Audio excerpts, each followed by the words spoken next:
Physical therapy नहीं दे सकते, जिसको पीटी कहते हैं, फिजिकल थेरेपी नहीं दे सकते।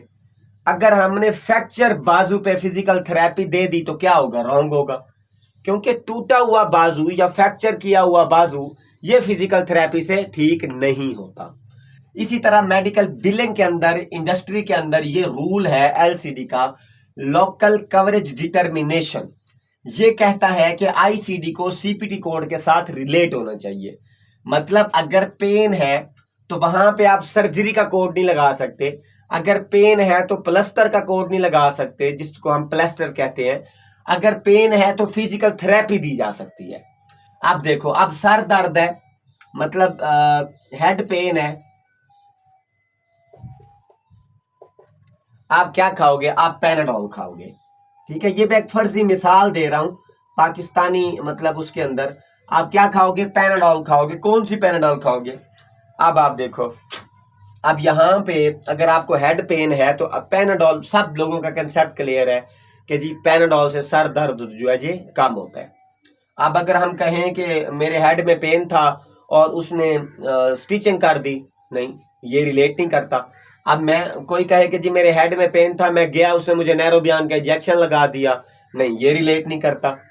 अब अगर वो कहता है कि जी मैं गया हूँ, मेरे बाजू पे इधर दर्द था, कोई जख्म नहीं था, कोई निशान नहीं था, और जो डॉक्टर है उसने मुझे वो पायोडीन लगा के पट्टी कर दी, तो ये रिलेट नहीं करता। तो इसी तरह जो एलसीडी रूल है ना, ये इन चीज़ों की जांच पड़ताल करने के लिए बनाया गया है कि कहीं ऐसा तो नहीं है कि कोई डॉक्टर जो है उसको पता ही नहीं है कि बीमारी क्या है और वो मेडिसिन को रॉन्गली दे रहा है। क्वालिटी, कल हमने अपने लेक्चर के अंदर बात की थी कि यूएसए में क्वालिटी पे वर्क होता है, वॉल्यूम पे वर्क नहीं होता। हम यहाँ पे डॉक्टर के पास जाते हैं तो हमें तकरीबन 10 किस्म की मेडिसिन दी जाती हैं। हमारे डॉक्टर वॉल्यूम पे काम करते हैं, वो फैक्ट्रियों के लिए काम करते हैं, वो मेडिसिन फैक्ट्रियों के लिए काम करते हैं। उनकी कोशिश होती है कि ज़्यादा से ज़्यादा मेडिसिन सेल हो जाए। यूएसए में ऐसा नहीं होता। यूएसए में जो डॉक्टर है वो क्वालिटी पे काम करता है, डोज कम से कम हो और पेन रिलीफ ज़्यादा से ज़्यादा हो। तो इसी तरह ये जो एलसीडी रूल है ये क्या कहता है कि आईसीडी और सीपीटी कोड को रिलेट करना चाहिए। अब देखो, अब हमें पता है कि अब एक बंदा गिर गया, उसके ऐसे कंधे पे चोट आ गई, मतलब गिरा है तो इधर हड्डी पेन कर रही है, ये टूटी हुई नहीं है, फ्रैक्चर नहीं है, कुछ भी नहीं है, सिर्फ पेन कर रही है, मसल्स डैमेज हो गए हैं। अब जब हम डॉक्टर के पास जाएंगे तो डॉक्टर क्या करेगा? वो हमें या तो फिजिकल थेरेपी देगा, वो कहेगा कि एक्सरसाइज करें, या कोई ऊपर लगाने के लिए कोई हमें कोई भी चीज़ हमें मिल सकती है जो लिक्विड टाइप या थिकनेस टाइप हो सकती है, जिसको हम लोशन भी कह सकते हैं, कि वो आप लगाएं, तो ये रिलेट करती है। आप अगर डॉक्टर कहे कि जी नहीं ये तो पहले कट लगेगा, फिर देखेंगे, फिर स्टिच होगा, ये रिलेट नहीं करता। तो अब एलसीडी रूल क्या कहता है कि जब भी कोई मेडिकल बिलर बिल भेजता है, एलसीडी डिनाई आता है, तो इसका मतलब क्या होता है कि सीपीटी आईसीडी के साथ रिलेट नहीं कर रहा। जो बीमारी है उसके अकॉर्डिंग जो सर्विस दी जा रही है वो आपस में रिलेट नहीं कर रही। अब हमें कैसे पता चलेगा? सबसे बड़ा सवालिया निशान है एक मेडिकल बिलर के लिए। मेडिकल बिलर कहता है लो जी, मुझे पहले तो पढ़ाया गया कि तुमने आईसीडी और सीपीटी कोड को नहीं छेड़ना, बल्कि जो तुम्हें आईसीडी और सीपीटी कोड लगे हुए मिलेंगे तूने उसी को लगाना है। अब ये नया पंगा समझाया जा रहा है कि एलसीडी रूल होता है, वो कहता है कि सीपीटी कोड आईसीडी के साथ रिलेट करना चाहिए।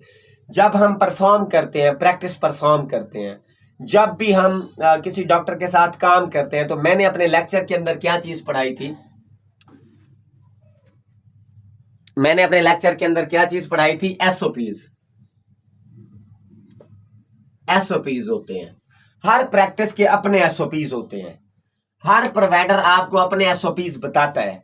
वो बताता है कि वो कौन कौन से आईसीडी कोड यूज करेगा और कौन कौन से सीपीटी कोड वो यूज करेगा, या कौन कौन से आईसीडी और कौन कौन से सीपीटी कोड उसकी प्रैक्टिस में है। अब समझें, थोड़ा सा बात को अंडरस्टैंड करने की कोशिश करें। अब जो डॉक्टर है वो हार्ट का डॉक्टर है, ठीक है। मैं एक एग्जाम्पल दूंगा, आप लोगों को समझ आ जाएगी। अब देखो, हार्ट का डॉक्टर है, वो 10 किस्म के अलग अलग सीपीटी कोड यूज करता है। सिंगल प्रोवाइडर, एक डॉक्टर की बात कर रहा हूं, उसके कोई भी जो 10 हैं वो कोई भी सीपीटी कोड हो सकते हैं, क्योंकि ये 5 डिजिट का होता है।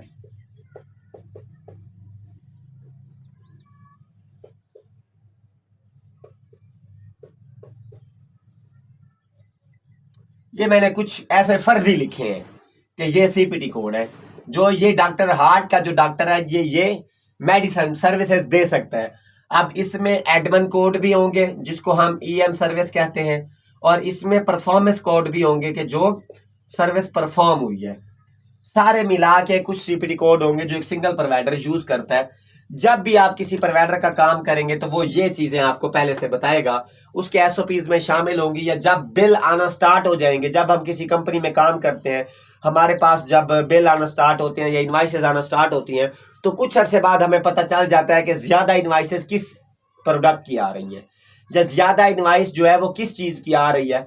तो जब हम किसी प्रोवाइडर के साथ काम करते हैं, बार बार हमारे पास रोजाना 20+ सुपर बिल आ रहे होते हैं, तो हम देख रहे होते हैं कि सीपीटी कोड कौन कौन से यूज हो रहे हैं।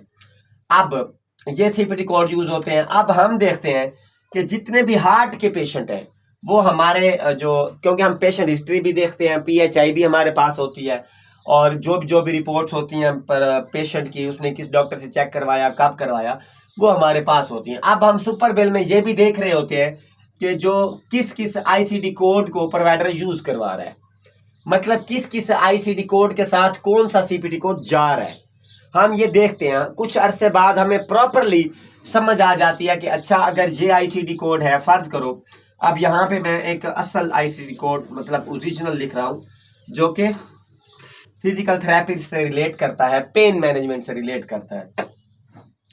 ज्यादातर मैं ये देखता हूँ कि अगर जो बॉडी है इसके अंदर अगर किसी को थोरेसिक में पेन है तो आईसीडी कोड ये आता है।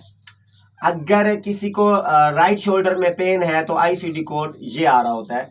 अगर किसी को नी में पेन है तो आईसीडी कोड ये आ रहा होता है राइट नी में। अगर लेफ्ट नी में होगा तो ये आईसीडी कोड आएगा।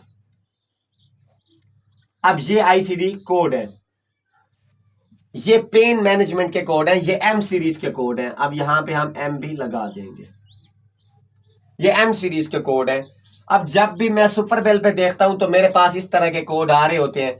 ये सर्विकल का है, ये राइट शोल्डर का है, ये राइट नी का है, ये लेफ्ट नी का है। अब इसी के बरअक्स अगर मैं कहूं ये पेन मैनेजमेंट के कोड है, मुझे जब ये प्रैक्टिस मिली या जब मुझे ये प्रैक्टिस दी गई तो मुझे ये बताया गया कि तुमने कौन कौन से आईसीडी कोड देखने हैं, कौन कौन से तुम्हारे सुपर बेल के साथ रिलेट करते हैं, और कौन कौन से इस डॉक्टर की प्रैक्टिस के साथ रिलेट करते हैं एम सीरीज के और पेन मैनेजमेंट के। अब काफी सारे ऐसे कोड हैं जो इनके साथ भी रिलेट करते हैं। मतलब कुछ कोड हैं वो रोटेट के हैं, और कुछ कोड हैं वो टेंडरनेस के हैं, कुछ कोड हैं वो फ्रैक्चर के हैं। अब मुझे क्या कहा गया कि इनको इग्नोर करने हैं। किस चीज, कौन से आईसीडी कोड यूज करने हैं? पेन के।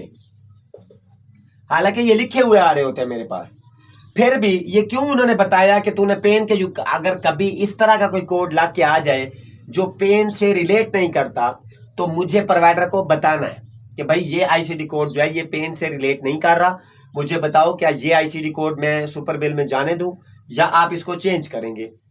अब इनके अकॉर्डिंग जो सीपीटी कोड यूज हो रहे होते हैं,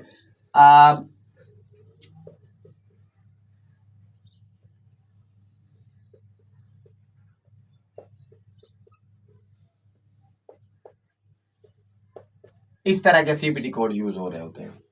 अब ये रिलेट करते हैं, कैसे मुझे समझ आई कि ये रिलेट करते हैं? पहले तो मुझे एसओपीज के अंदर प्रोवाइडर ने बताया कि मेरे आईसीडी कौन से होंगे और सीपीटी कौन से होंगे।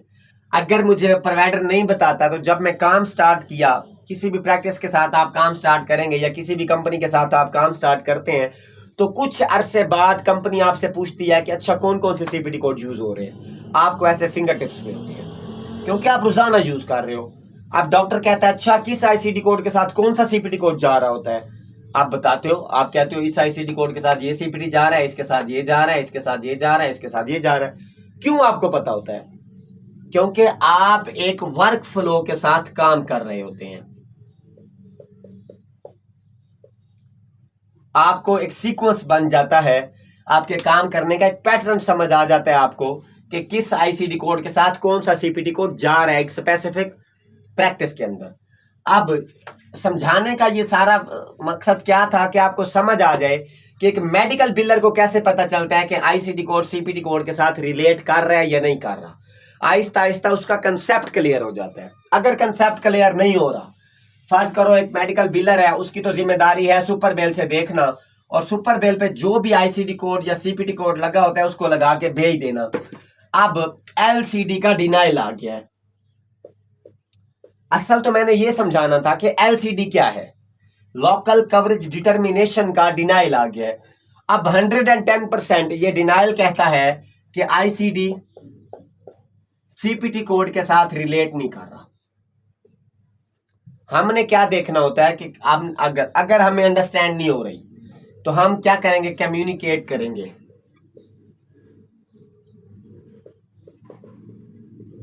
मैंने बताया था कि कम्युनिकेट हम किससे करेंगे, ये कौन से स्टेप में आता है, ये आता है डिनाइल मैनेजमेंट में। मैंने बताए हुए हैं कि किस स्टेप में हम किससे कम्युनिकेट करेंगे। डिनाइल के अंदर हम इंश्योरेंस से कम्युनिकेट करते हैं। पहले इंश्योरेंस से हम पूछेंगे कि can you please explain what ICD code specific not relate the CPT code. मतलब हम उससे ये सवाल करेंगे कि कैन यू प्लीज मुझे बताओ कि कौन सा आईसीडी कोड है जो सीपीटी कोड के साथ रिलेट नहीं कर रहा। अब जो रैप होगा वो हमें प्रॉपरली ट्रिगर पॉइंट पे बताएगा कि कौन सा सीपीटी कोड जो है वो आईसीडी कोड के साथ रिलेट नहीं कर रहा। अब हम उससे पूछेंगे can you please explain what ICD accept your company this CPT code. हम क्या पूछना चाह रहे हैं, हम पूछना ये चाह रहे हैं कि आपकी इंश्योरेंस कंपनी इस सीपीटी कोड के साथ कौन सा आईसीडी एक्सेप्ट करती है या इस आईसीडी के साथ कौन सा सीपीटी कोड एक्सेप्ट करती है। अब हम ये किससे पूछ रहे हैं, इंश्योरेंस से, और इंश्योरेंस हमें बताएगी, 100% बताएगी। वो बताएगी कि कौन सा आईसीडी किस सीपीटी कोड के साथ रिलेट करता है या किस आईसीडी के साथ कौन सा सीपीटी कोड जो है वो एक्सेप्ट होगा। अब यहाँ पे हमारा मसला क्या होगा, हल हो जाएगा। अब हम क्या करेंगे, हम अपने नोट में एक अपने जो क्लेम होगा ना उसके अंदर जो नोट बॉक्स होता है उसके अंदर हम एक नोट अपडेट करेंगे।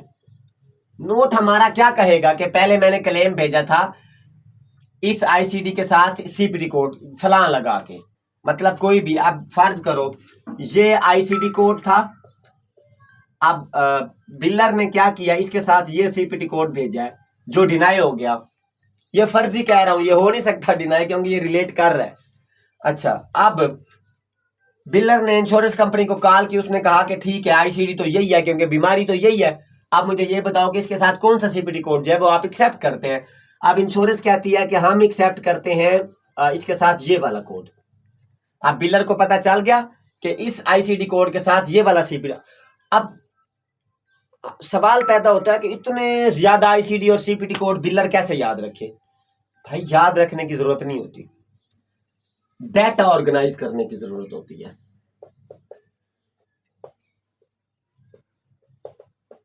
ताकि जब कभी दोबारा ये मसला पैदा हो आपको एग्जैक्टली पता हो कि आपने इस पे वर्क क्या करना है।